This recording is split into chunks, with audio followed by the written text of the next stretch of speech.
छोड़कर अय्यूब को कोई सजा दे रहा था। जी नहीं, वह निर्दोष था, वह अपवाद है। आने वाली पीढ़ी को अपने जीवन के चारों तरफ बाड़े की क्या कीमत होती है उसकी वैल्यू समझाने के लिए परमेश्वर ने एक उदाहरण तैयार किया है।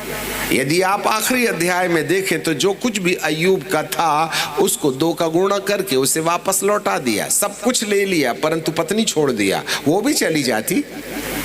परंतु उसको मालूम है अय्यूब को फिर से नया प्रोडक्शन करना है और जो कुछ उसका था डबल किया। और जितने लोग उसको थूकते थे, डांटते थे, वो सब उसके पास आकर के सोने की बाली और सोने का सिक्का इनाम देने लगे। बैठे बैठे करोड़पति बन गया। हाँ, 1,10,000 20,000 रुपए का 10 ग्राम आ रहा है और ये सिक्का ला ला के दे रहे हैं। अरे घर बैठे खुदा बाप भी क्या है, आम की आम और गुठलियों के दाम। सूही बिल्दाद और नमोती सपोरा, इनसे प्रभु ने कहा अय्यूब की ही प्रार्थना सुनूंगा, नहीं तो तुम डंडा खाने तैयार हो जाइए। जाओ और अय्यूब को बोलो कि मैं इन सूही बिल्दाद नमोती सपोरा तेमानी एलिपाज, इन तीनों भक्तों ने जो अय्यूब के बारे में क्रिटिसिज्म किया था ना, उसको बोला जाओ अय्यूब की प्रार्थना सुनूंगा, नहीं तो तुम मार खाने के लिए तैयार हो जाओ। उसको याजक बना दिया। Yes, you know the value of the hedge. और इस महामारी से यदि बचना है, आपने अपने चारों तरफ अय्यूब के समान बाड़ा नहीं बनाया तो खैर नहीं है आने वाली विपत्ति से बचने। अब सवाल ये है कि हे प्रभु, आप विपत्ति आने क्यों दे रहे हैं? इसलिए जिससे कि आप आने वाली विपत्ति से बचने के उपाय करने के रास्ते अपने जीवन को तैयार करो।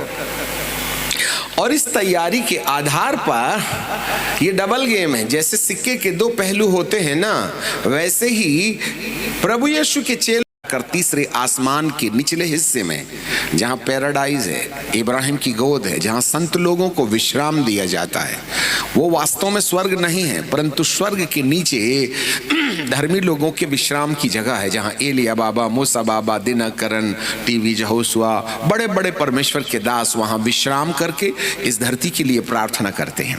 वहां पहुंचा दिया गया।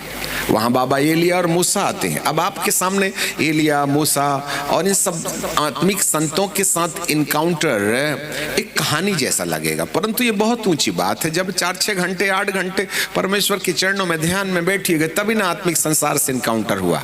अपन तो भैया नाश्ते की टेबल में 15 मिनट ना नाश्ता भी करते जाते हैं और दुआ भी करते जाते हैं। ऐसे चक्कर में एलिया नहीं ना आएंगे। तुम्हारा तो नेटवर्किंग ही कैच नहीं किया तो कहां से दर्शन होगा?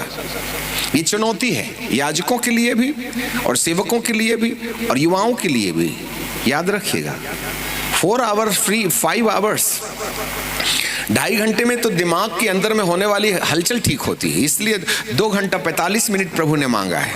2 आवर्स 45 मिनट, हर एक को 10वां हिस्सा देना चाहिए, अर्थात 24 घंटे में से 2 घंटा 45 मिनट, तब ना अपने नेटवर्किंग कनेक्ट होगा। अब टावर है ही नहीं और बटन दाबे जा रहे हो तो ना बात ऊपर जाएगी ना ऊपर से कुछ आएगी। यही तो प्रॉब्लम है, हमारी प्रार्थना का उत्तर नहीं मिल रहा है क्योंकि हम कनेक्टेड नहीं है स्पिरिचुअल वर्ल्ड से। चलें आगे। 7 घंटे के बाद में ये आत्मा निकल के बाहर आती है और आग वाले स्वर्गदूत दुष्ट आत्माओं के संसार को पार करा के पैराडाइज में या सुखलोक में ले जाते हैं, जहां यीशु ने कहा आज ही तू मेरे साथ सुखलोक में होगा, दूसरे नंबर वाले डाकू को। जी हाँ, वहां संतों का जखीरा है और जिन पर परमेश्वर अपनी महिमा प्रकट करते हैं और उनका और कोई काम नहीं है। पृथ्वीलोक में आने वाली विपत्तियों के बारे में वे दुआएं करते रहते हैं, उनका काम ही है ड्यूटी का दुआ करना। इसके बाद थोड़ा वहां बाबा एलिया बोले तो एलिया नहीं है, मूसा बोले तो मूसा नहीं है। एलिया का संबंध एलिया का संबंध भविष्यवक्ताई अभिषेक से है और मूसा का संबंध प्रेरिताई अभिषेक से। They are the apostles and the prophets. इफिसियों की किताब 2:20 में लिखा है, प्रेरितों और भविष्यवक्ताओं की नींव पर जिसकी कोने का सिरा मसीह आप हैं बनाए गए हो। जब कभी एलिया की बात करते हैं तो वो ह्यूमन स्पिरिट नहीं है पर एपोस्टोलिक अनॉइंटिंग है। जब कभी हम एलिया की बात करते हैं तो ह्यूमन एलिया नहीं है परंतु भविष्यवक्ताई अभिषेक है, जिसने इजबेल की पकड़ से लोगों को निकाल करके याहवाह की ओर में परिवर्तित किया। मूसा बोले तो मिस्र से निकाल के प्रतिज्ञा के देश तक पहुंचाने वाला एक आत्मिक तंत्र, सिस्टम, डिवाइन प्लान। अब आप मूसा बोले तो कोई आदमी की आत्मा नहीं है, नहीं तो संतों की आत्मा के साथ में मूसा की भी आत्मा बोलने लगे तो अरे ये तो संतों की बात करने लगे। ये कोई सेंट पीटर और पीटर ढमका नहीं है, ये अपोस्टल एंड प्रॉफिट्स हैं। इसलिए हमें इन सब बातों को बड़ी गंभीरता से समझना चाहिए। नहीं समझ में आता मुंह में ताला मार के बैठो और सीखने का कोशिश करो। ये आग वाले स्वर्गदूत प्रोटेक्शन इसलिए करते हैं क्योंकि किसी भी अंधकार की आत्मा ने मध्य आकाश में इस आत्मा को ट्रैप कर लिया तो फिर देह में वापस आना कठिन हो जाता है। तो ऐसे समय में बाइबल कहती है कि आगे जाने के बाद एलिया बाबा और मूसा बाबा अर्थात प्रेरित और भविष्यवक्ता बोलते हैं परमेश्वर की जलजलाहट। अब ये जलजलाहट क्यों है आज आज दोपहर में हमने आपको बताया था और उसकी कुछ ग्लिम्स हम आपके हाथ में छोड़ देंगे। क्यों परमेश्वर की आत्मा क्रोध में इन द सेंस दुख में वो चाह करके भी अपने लोगों को बचा नहीं पाएगा। और जो दर्शन आपने देखा कि कुछ लोग हैं जिनके वस्त्र में उजियाला निकल रहा है, परंतु कुछ लोगों के वस्त्र सफेद जरूर हैं परंतु उसके बाजू में आजू में काली काली पट्टियां और उसमें दाग लगे हैं और बड़ी बड़ी टिड्डियां दिखाई दे रही हैं। और ये जो टिड्डियां हैं, टिड्डियों का मतलब है महामारी। कल हमने और आज सुबह हमने आपको 2 हफ्ते के बाद बताया था ये जुलाई की 15 तारीख के बाद या इसी दौरान में महामारी के संकेत दिखाई देने लगेंगे। आप फिर एक बार ऐसी वाली दशा को प्राप्त करेंगे जब आपको घर से निकलने के लिए रोक दिया जाएगा और हंटर मारना शुरू किया जाएगा। फिर से लॉकडाउन, और अब ये अगला लॉकडाउन जो होगा काफी लंबा चलेगा। इसलिए संत लोग प्रार्थना में लगे हैं। आपको नहीं मालूम है 167 days विदाउट फूड, 5 महीने बिना खाना खाए भारत के संत भारत के तब्दीली के लिए प्रार्थना कर रहे हैं। उनका नामो निशान नहीं है। आपको मालूम है आपकी महफूजगी के पीछे आज भारत के अंदर में ऐसे ऐसे संत लोग हैं जो 8 घंटे 10 घंटे मात्र 2 घंटे विश्राम करते हैं और रात बैठ करके मध्य रात्रि 12 बजे से लेकर के 5 बजे तक भारत के लिए मध्यस्थी कर रहे हैं। आप आराम से मोबाइल देख रहे हैं। उन संतों के लिए धन्यवाद दो जिसके कारण से आज भारत के ऊपर में खुदा का कहर नहीं आया है। ऐसे ऐसे लोग हैं जिसको जानने के लिए आपको आंखें चाहिए। छोड़ दें आगे। तो आने वाले समय में एक ये टिड्डियां जो है एक भयानक संकेत है, अर्थात फिर से एक महामारी का पदार्पण हो रहा है। पहले काफी लोगों को हमने खो दिया परंतु इस बार मरने वालों की संख्या कम रहेगी क्योंकि संतों को आइडिया हो गया है कि उन आत्माओं को जो महामारी लेके आती हैं उनके साथ में युद्ध कैसे लड़ा जाता है।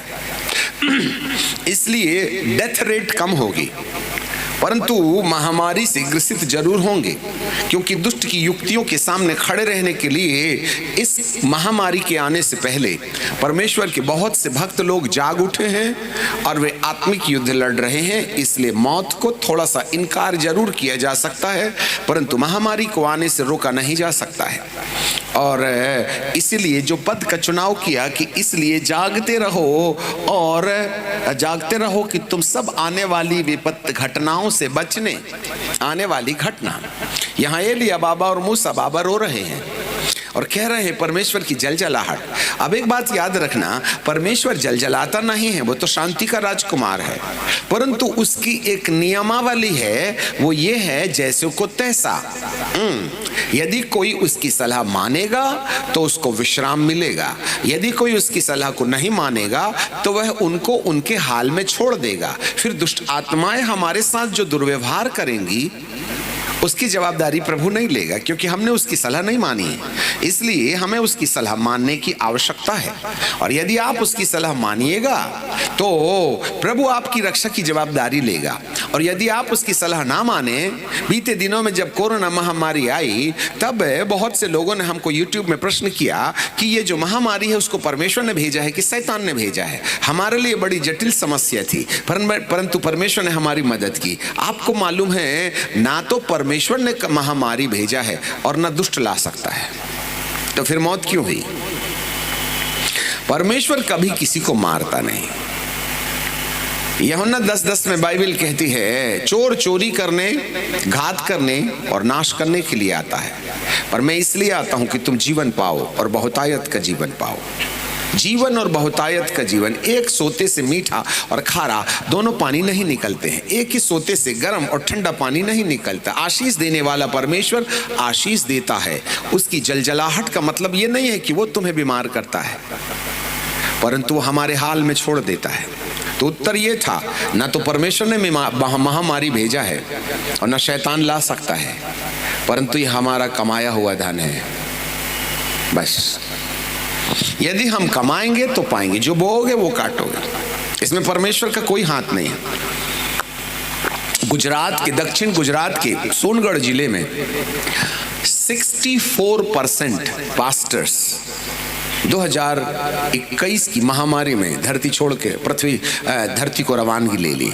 46% पास्टर्स दे डाइड। व्हाई? परमेश्वर हाथ मलते रह गए। परमेश्वर कभी याजक की छुट्टी नहीं करना चाहता, फिर भेड़ कौन चराएगा? परंतु दुष्ट आत्माएं हैं जिन्होंने परमेश्वर के द्वारा दी जाने वाली रक्षा के बाड़े को टूटा हुआ देखकर उनके ऊपर अपना अधिकार जमाया। अय्यूब के भी चारों तरफ परमेश्वर ने एक बाड़ा बना रखा था, क्योंकि अय्यूब की अपनी एक गवाही थी कि परमेश्वर से डरने वाला और परमेश्वर की इच्छा के अनुसार चलने वाला। अभी देखना, अय्यूब के बारे में परमेश्वर जो है वो शैतान के सामने गवाही देता है, क्या तूने मेरे दास अय्यूब को देखा और उसके समान, उसके तुल्य। अय्यूब 1:8। यहोवा ने शैतान से पूछा, क्या तूने मेरे दास अय्यूब पर ध्यान दिया? उसके तुल्य नंबर 1 खरा, नंबर 2 सीधा, नंबर 3 भय मानने वाला, नंबर 4 बुराई से दूर रहने वाला मनुष्य कोई नहीं। शैतान ने यहोवा को उत्तर दिया, अय्यूब तेरा भय, देखना घुमाता है सामने वाला, अय्यूब तेरा भय है, अय्यूब परमेश्वर का भय बिना लाभ के। अरे लाभ से लेना ही देना नहीं है, पर बाद में धीरे से क्या बोलता है, क्या तूने उसके और उसके घर की और चारों तूने उसकी और उसके घर की और जो कुछ उसका है उसके चारों ओर बाड़ा नहीं बांधा? और क्या तूने उसके काम को आशीष नहीं दिया? और भी तो थे, वे क्यों आशीषित नहीं हुए? और भी तो थे उस जमाने में यहोवा की आराधना करने वाले, पर अय्यूब ही क्यों? क्योंकि उसके अंदर जो योग्यता थी वह खरा था, सीधा था, भय मानता था और परमेश्वर और बुराई से दूर रहता था। हाँ, भय मानने वाला, बुराई से, यही तो 4 क्वालिटी थी जिसने परमेश्वर को मजबूर किया कि उसके चारों तरफ वो हेज लगा दे, सिक्योरिटी का बाड़ा, सुरक्षा का बाड़ा। और शैतान को यही खलता है।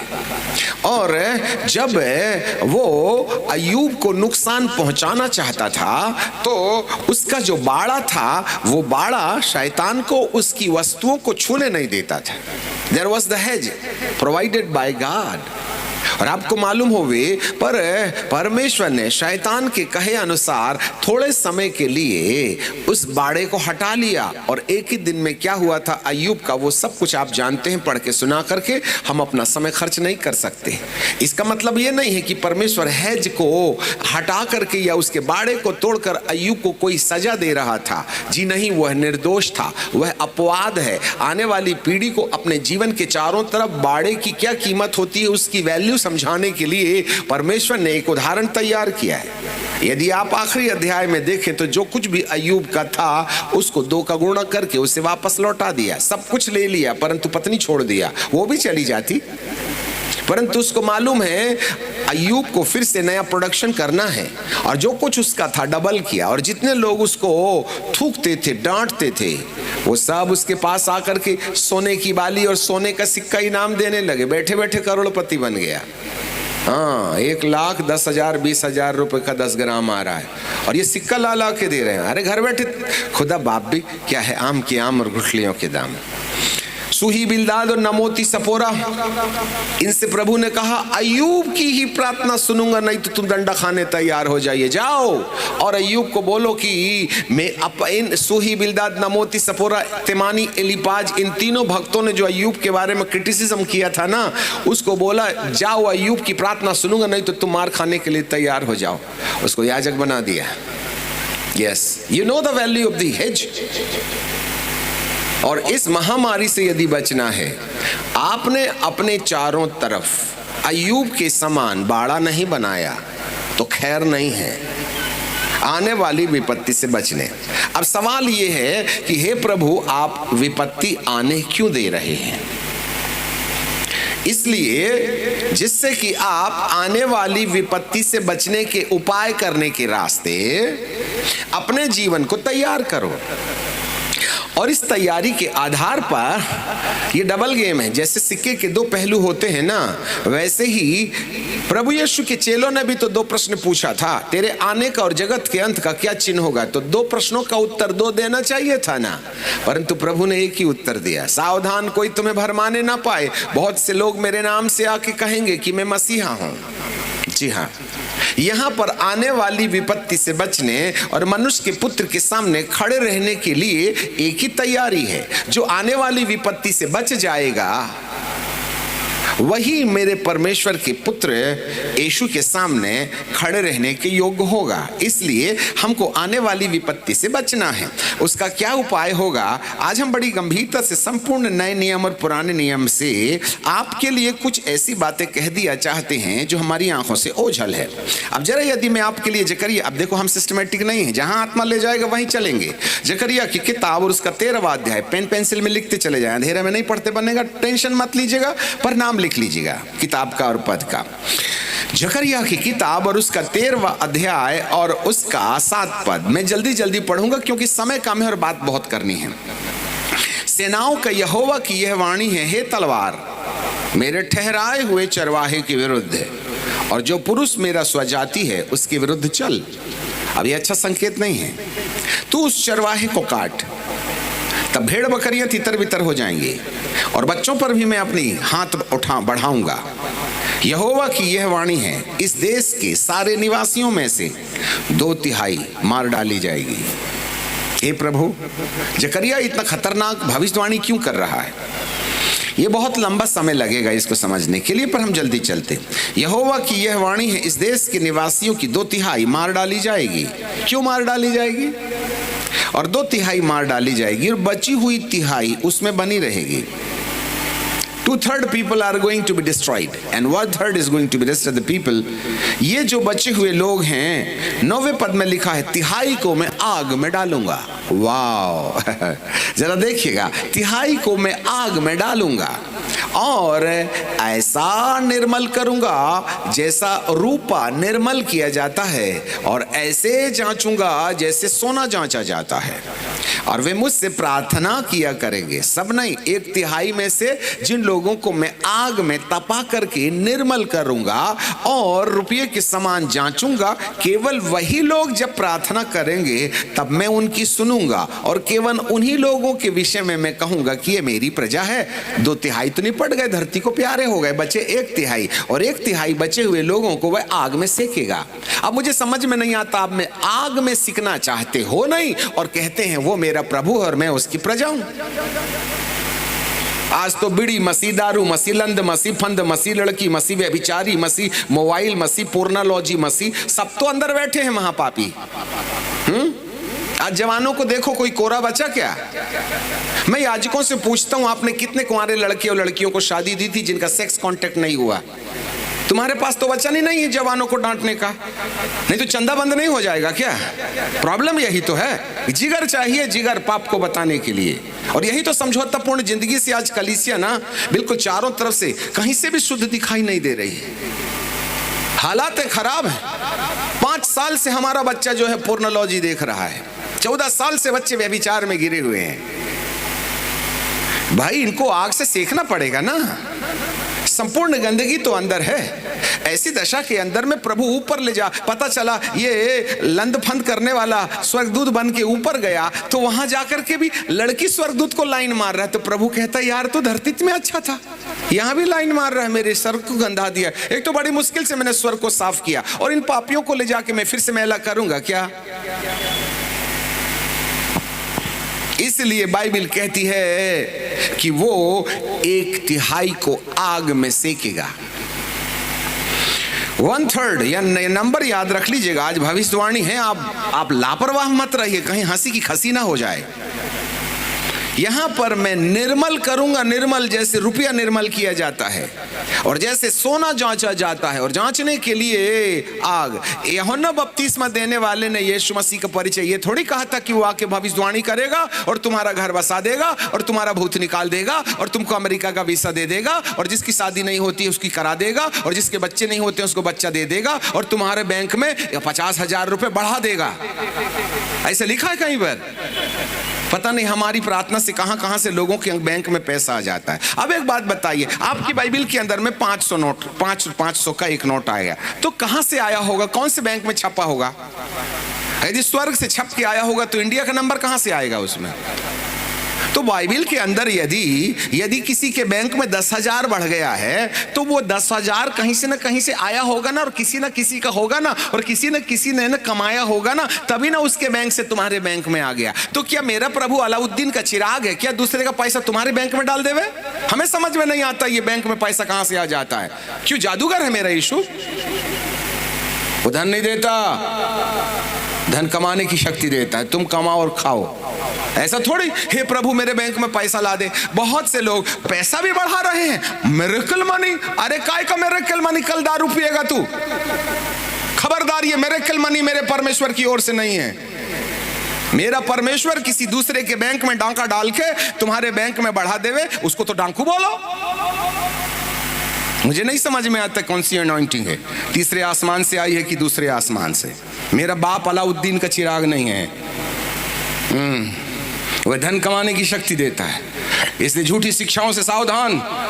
बाइबल का परमेश्वर कहता है यीशु का परिचय ये नहीं था, यीशु का परिचय ये था, जो मैं तो तुम्हें पानी से बपतिस्मा देता हूं, पर जो मेरे बाद आने वाला है वह तुम्हें पवित्र आत्मा और आग से बपतिस्मा देगा। तो आग की तो कहानी ही नहीं सीखी। आज तो बहुत से लोग पवित्र आत्मा ही नहीं पाए हैं। नहीं, हमारे सिद्धांत में पवित्र आत्मा की कोई वैल्यू नहीं है। अब मुझे समझ में नहीं आता, यदि आप पवित्र आत्मा के विषय में समझना ही नहीं चाहते हो तो रोमियो की किताब उसके 8वें अध्याय और उसके 11वें पद को यदि मैं कहूं तो वहां लिखा है, रोमन चैप्टर 8 एंड वर्स 11, वहां पर बाइबल का प्रभु कहता है, मैं पढ़ दूंगा आपके लिए, जो पवित्र आत्मा को बाईपास कर रहे हैं उसके लिए आज एक संदेश है। यदि उसी का आत्मा जिसने यीशु को मरे हुओं में से जिलाया तुम में बसा है, तो जिसने मसीह को मरे हुओं में से जिलाया पवित्र आत्मा, वही पवित्र आत्मा तुम्हारी मरणहार देह को भी अपनी आत्मा के द्वारा जो तुम में बसा है जिलाएगा। अब यदि हमारे देह में पवित्र आत्मा आया ही नहीं तो आपके जिलाए जाने के विषय में आपकी क्या कल्पना है? जरा सुन लेना, यीशु को मरे हुओं में से जिलाने में पवित्र आत्मा का काम था। इसलिए जब यीशु बपतिस्मा लिया तो आत्मा स्वर्ग से कबूतर की नाई उतरा और आवाज आती है, यह मेरा प्रिय पुत्र है, I am well pleased with him. और इसके बाद आत्मा ने उसको जंगल में ले गया और वह 40 दिन तक अपनी कल्पनाओं के साथ बहिष्कार कर रवैया अपनाते रहा। He was taking control over his own desire and mind and plan। और जब वो 40 दिन में अपने मैं नाम के व्यक्ति को जो कल्पना के द्वारा उसको सताया करता था नियंत्रण में कर दिया, तब उस समय उसने पवित्र आत्मा की बात सुनना शुरू किया और वह पवित्र आत्मा के चलाए चलने का अभ्यास करते रहा, जिसको लिखा है शैतान उसकी परीक्षा करते रहा। ये कहां से आ गया शैतान? शैतान ऐसी कोई चीज नहीं थी कि उसको ओनिडा के समान बड़े बड़े बाल, गाल में भी बाल, ओनिडा समान सिंह करके दिखता होगा, ऐसा कुछ नहीं था। उल्टे पैर वाला ऐसा कुछ नहीं था, परंतु उसके दिमाग के अंदर में पुरानी यादों की कल्पनाएं आ रही थी, जिससे उसका 40 दिन तक झगड़ा चलते रहा। क्योंकि उसकी पुरानी जो यादें हैं ना, वही तो पवित्र आत्मा की आवाज सुनने में रुकावट पैदा कर रही थी। इसलिए he was doing the warfare against our own self while he was living in।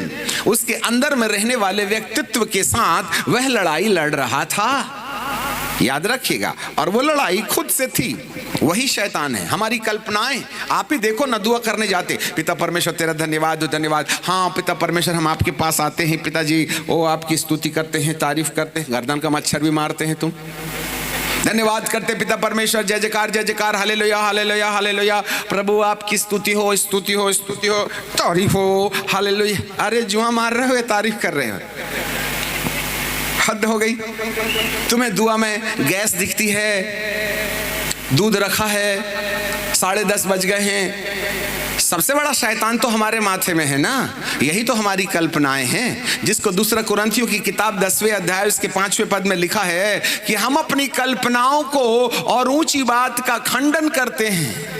यही तो नहीं सीखा और हमारे गुरुदेवों ने भी नहीं सिखाया। सबसे बड़ा दुश्मन हमारी कल्पना है। दूसरा कुरिन्थियों की किताब 10वां अध्याय उसके 5वें पद में लिखा है, सो हम अपनी कल्पनाओं को, we demolish the thoughts and the arguments and the higher thinkings which is exalted against the knowledge of God. परमेश्वर की पहचान के विरुद्ध उठने वाली कल्पनाएं ही तो हैं जो हमारे मैं का परिचय देती हैं। मेरा प्रभु उन्हीं से लड़ाई लड़ रहा था। 40 दिन लग गए अपनी कल्पनाओं को ठिकाने लगाने के लिए, और इन सारे समयों में जिस प्रतिशत से वह अपनी कल्पनाओं को ठिकाने लगा रहा था, उसी प्रतिशत में पवित्र आत्मा की आवाज उसके कानों में स्पष्ट सुनाई दे रही थी। जी हाँ, ऐसा करके उसने आत्मा के चलाए चलते रहने के द्वारा पवित्र आत्मा की सामर्थ पाकर वह पहाड़ से नीचे उतरा और फिर उसने पानी को दाखरस में बदल दिया। यह केवल चमत्कार नहीं था, उस दिन से उसका रिश्ता संसार से हट गया। जब मां मरियम काना के नगर में विवाह में जब दाखरस घट गया तो यीशु के पास आए और कहने लगे बेटा, तो यीशु मसीह ने कहा हे नारी। उसने अपने माँ को माँ कहने से इनकार कर दिया। इसका मतलब यह नहीं कि उसने जवाबदारी छोड़ दी। जब वह अंतिम सांस में था तो यूहन्ना और मरिया को आजू बाजू खड़ा देख करके कहता है, यूहन्ना देख ये तेरी माता है, और माँ को बोला देख ये तेरा बेटा है। उसी दिन से यूहन्ना मरिया को घर ले गया। हाँ, मरने के पहले माँ को ठिकाने लगा गया। याद रखना, आजकल के सेवक लोग माँ बाप को कुत्ते के घर के नीचे डाल के चले जाते हैं, बोले मैं प्रभु का सेवा कर रहा हूँ। अरे पहले माँ बाप की सेवा कर, बाद में प्रभु की सेवा करना है। मेरा यीशु मरिया को माँ कहने के बजाय नारी जरूर कहने लगा, परंतु उसने उसके अपने औलादों को जो यूसुफ से उत्पन्न हुए थे उसके हाल में माँ को नहीं छोड़ा। एक